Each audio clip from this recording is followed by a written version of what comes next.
Rab í hörkuleik. Þér í dag, hvað er að gerast hjá okkur? Hvert tapið þessu? Við töfum þessu bara síðustu, 3 mínútunum. Og þeir fá bara ótrúlega mikið auðvöldum lay-upum og við bara klikkum á hraðabílsvörðinni svakalega.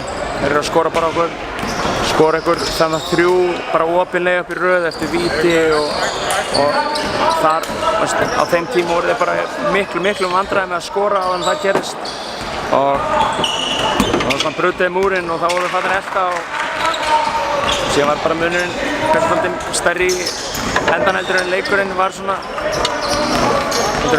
sko, þannig að við erum fattin að reyna að taka ykkur áhættur og eitthvað svoleiðis. Þeir gerðu vel í að þeir voru lengi vel nokkrum sóknum á undan ykkur. Þeir gerðu vel í að vinna það niður. Já, við komum mjög sterkir tilbaka. Við fjórðu leiklutin byrjum hann alveg ótrúlega vel og besti kaflinn í okkar leiknum voru fyrstu 4-6 mínúturnar í fjórðu leikluta.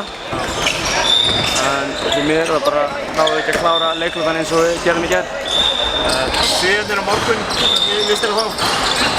Bara ég er ekki búinn að skoða almennilega og sá aðeins spila á móti Eistunum í gær en vorum það bara aðeins að skoða þá Eistana. Sviðarnir eru stórir og þeir eru bara hörkugóðir í körfubolta. Þannig að ég bara býst við öðrum hörkuleik eins og síðustu 2 hafa verið í okkur.